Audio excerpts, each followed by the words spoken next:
ውድ ተመልካቾች ሰላም ጤና ይስጥልን። ይህ ኢሳት ዲጂታል ነው። የሰዓቱን ዜና ይዘን ቀርበናል።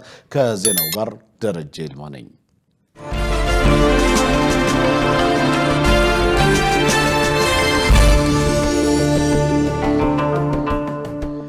የአፍሪካ ህብረት የቋሚ ተወካዮች ኮሚቴ መደበኛ ስብሰባ ዛሬ ይጀምራል። ስብሰባው ዘላቂ የውሃ አቅርቦትና ደህንነቱ የጠበቀ የንጽህና አጠባበቅ ስርዓቶችን ማረጋገጥ ለአጀንዳ 2063 ግቦች ስኬታማነት በሚል የአፍሪካ ህብረት ባዘጋጀው የ2026 መሪ ሐሳብ የሚደረግ ነው ተብሏል። የዘንድሮ መሪ ሐሳብ በአፍሪካዊ ደህንነትና ንጽህና አጠባበቅ ላይ ትኩረቱን አድርጓል። በስብሰባው ላይ የአፍሪካ ህብረትና የህብረቱ ተቋማት አመራሮች፣ የህብረቱ አባል ሀገራት አምባሳደሮችና ዲፕሎማቶች እንደሚሳተፉ ኢሳት ከህብረቱ ያገኘው መረጃ ያመለክታል።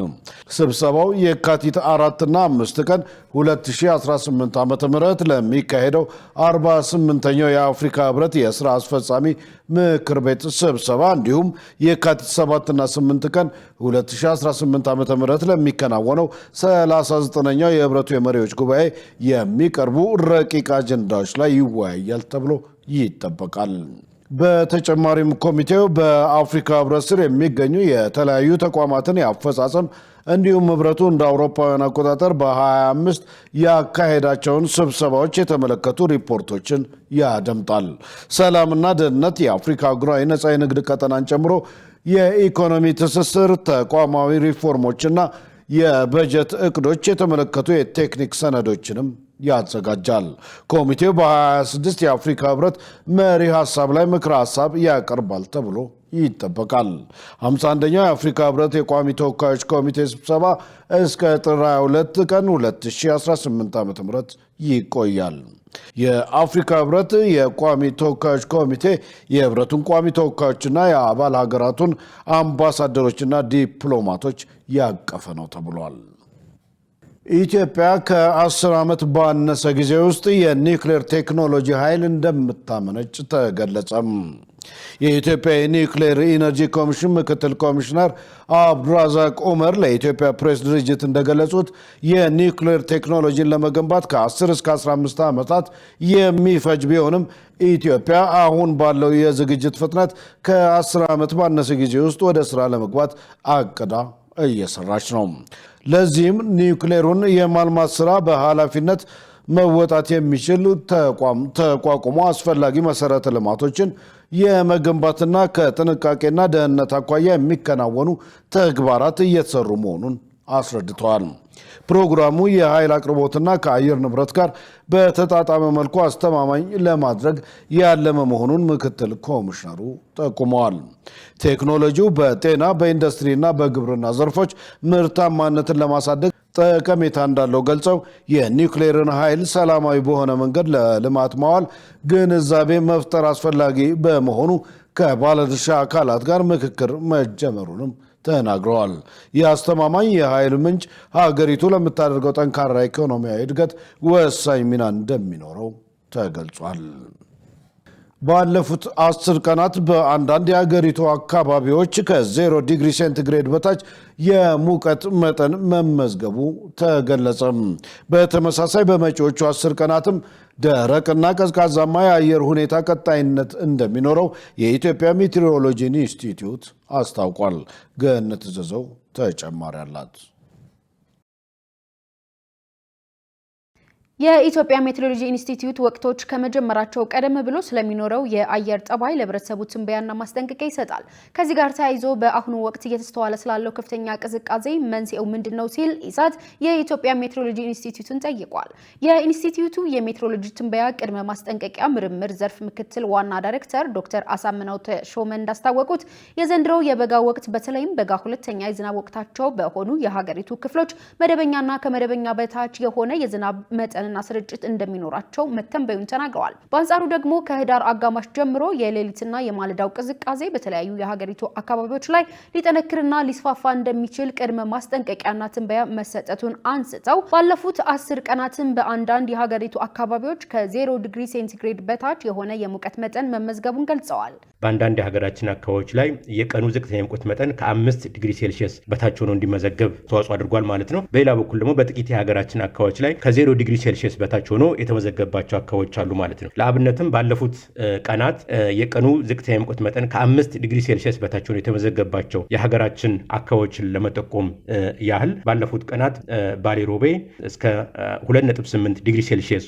ሆኖ የቀኑ ዝቅተኛ የሙቀት መጠን ተመዝግቧል ማለት ነው። እንደዚሁም በደብረ ብርሃን 3፣ በአምባ ማርያም 5.2 እንደዚሁም ደግሞ በባህር ዳር 4.6 በማይጨው 4 ከ5 ዲግሪ ሴልሺየስ በታች ሆኖ ተመዝግቧል ማለት ነው። እንደዚሁም ደግሞ ከ0 ዲግሪ ሴልሺየስ በታች ሆኖ የተመዘገባቸው የሀገራችን አካባቢዎች አሉ። በተለይም በጨለንቆ ከምስራቅ የሀገራችን አካባቢዎች እስከ -3 ዲግሪ ሴልሺየስ ድረስ የቀኑ ዝቅተኛ የሙቀት መጠን ሆኖ ተመዝግቧል ማለት ነው። ይህ የሚያሳየው እንግዲህ ባለፉት ቀናት የሌሊትና የማለዳ ቅዝቃዜ በተለያዩ የሀገራችን አካባቢዎች ላይ ይበልጥ ተጠናክሮ ተስተውሏል ማለት ነው። በተመሳሳይ ኢንስቲትዩቱ በመጪዎቹ 10 ቀናትም የሰሞኑ ደረቅና ቀዝቃዛማ የአየር ሁኔታ ቀጣይነት እንደሚኖረው አስታውቋል። በሚቀጥሉት 10 ቀናትም የሌሊትና የማለዳ ቅዝቃዜ በተለያዩ የሀገራችን አካባቢዎች ላይ ቀጣይነት ይኖረዋል ማለት ነው። በአብዛኛው የሀገራችን አካባቢዎች የቀኑ ዝቅተኛ የሙቀት መጠን እስከ 5 ዲግሪ ሴልሺየስ ሊደርስ ይችላል።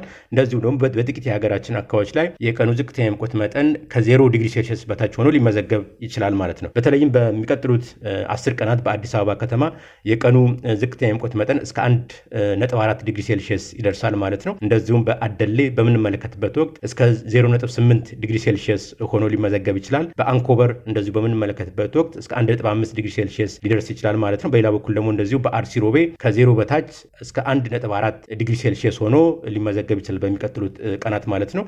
ለዚህ ከፍተኛ ቅዝቃዜ መከሰት ምክንያት የሆነው የአየር ሁኔታ ከሳይቤሪያ በመነሳት ወደ ኢትዮጵያ የሚነፍሰው ደረቅና ቀዝቃዛ ነፋስ መሆኑን ዳይሬክተሩ ተናግረዋል። ውድ ተመልካቾች ከኢሳት ዲጂታል የሰዓቱ ዜና ወደ እናንተ መድረሱን እንደቀጠለ ነው። አሁን ደግሞ ወደ ውጭ ዘገባ አልፋለሁ። የሱዳን መንግስት ከ3 ዓመታት ቆይታ በኋላ ወደ ካርቱም ተመለሰም። የወደሙ መሰረተ ልማቶችን መልሶ መገንባት ቀዳሚ ተግባሩ እንደሚሆን ገልጿል። ሸሪፍ ኢማም ተጨማሪ አለው። የሱዳን ጠቅላይ ሚኒስትር ካሚል ኢድሪስ እንዳስታወቁት መንግስት ላለፉት 3 ዓመታት የጦርነት ወቅት ከተማ ከነበረችው ፖርት ሱዳን በመልቀቅ ወደ ካርቱም ተመልሰዋል ብለዋል። በሱዳን ጦር ኃይሎችና በፈጥኖ ደራሹ ኃይል መካከል በአፕሪል 2023 ጦርነት መቀስቀሱን ተከትሎ መንግስት ዋና ከተማዋን ካርቱምን ለቆ ሲሄድ ከተማዋን ተቀናቃኞች ይዘዋት ነበር። በመጨረሻም ወታደሩ በማርች ወር ከተማዋን መልሶ መቆጣጠሩን ተከትሎ መንግስት ወደ ካርቱም ተመልሰዋል። ጠቅላይ ሚኒስትር ኢድሪስ ለሪፖርተሮች እንደነገሩት በመንግስት ኃይሎችና በፈጥኖ ደራሽ ኃይል መካከል በተካሄደ ጦርነት ወደ ወደመች ከተማ ዛሬ ተመለስን። እናም የተስፋው መንግስት ወደ ብሔራዊ ዋና ከተማው ተመልሰዋል ብለዋል። አያይዘውም የተሻለ ጤና አገልግሎት ለመስጠት፣ የሆስፒታል መልሶ ግንባታ ለማካሄድ፣ የትምህርት ተቋማት አገልግሎት ለማሻሻል፣ የውሃ የኤሌክትሪክና የንጽህና አገልግሎቶችን ለማሻሻል ቃል እንገባላቸዋለን ብለዋል። ካርቱም፣ ኦምዱርማንና ሰሜን ካርቱም 2 ዓመት ለሚጠጋ ጊዜ የሱዳን ዋና ከተማ በመሆን አገልግለዋል። ይሁን እንጂ እነዚህ ስፍራዎች የጦር ማዕከላትም ነበሩ። በአካባቢው የነበሩ አጎራባች ስፍራዎች በከበባ ውስጥ ነበሩ። ተፋላሚ ወገኖች በናይል ወንዝ አካባቢ በሚተኩሱ ከባድ መሳሪያ በሚሊዮኖች የሚቆጠሩ ሰዎች ከአካባቢያቸው ተፈናቅለዋል። እንደተባበሩት መንግስታት ድርጅት መረጃ በማርችና በኦክቶበር ወር መካከል 1.2 ሚሊዮን ሰዎች ወደ ካርቱም ተመልሰዋል።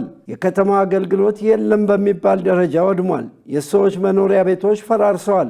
በዋና ከተማዋ ብቻ በጦርነቱ በ10 ሺዎች የሚቆጠሩ ሰዎች ተገለዋል። ጠቅላላ የሟቾች ቁጥር አይታወቅም። በርካታ ቤተሰቦች ግን ሟቾችን በየቦታው ለመቅበር ተገደዋል። እንደተባበሩት መንግስታት የዋና ከተማዋን አስፈላጊ መሰረተ ልማቶች መልሶ ለመገንባት $350 ሚሊዮን ያስፈልጋል። በቅርብ ወራት መንግስት በካርቱም ባካሄደው የካቢኔ ስብሰባ መልሶ ግንባታ ለማካሄድ የሚያስችል እቅድ ይፋ አድርጓል። ካርቱም አሁን ላይ አንጻራዊ መረጋጋት ይታይባታል።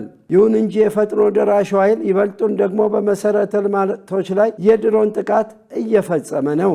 ጠቅላይ ሚኒስትር ኢድሪስ በጋዜጣዊ መግለጫ ላይ እንዳሉት ወደ ካርቱም የተመለሱት በአጠቃላይና ለመጨረሻም ነው። በርካታ ቁጥር ያላቸው የመንግስት ተቋማት ወደ ካርቱም ተመልሰዋል። የቀሩትም በቶሎ ይመለሳሉ።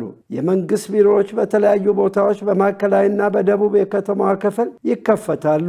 የፕሬዝደንቱ ቤተ መንግስትና በርካታ የሚኒስቴር መስሪያ ቤቶች በመፈራረሳቸው ለአገልግሎት መዋል አይቻልም ተብሏል። በሱዳን ለዓመታት በዘለቀው ጦርነት በርካታ ቁጥር ያለው ሰው ሞቷል፣ ተፈናቅሏል፣ ንብረትም ወድሟል።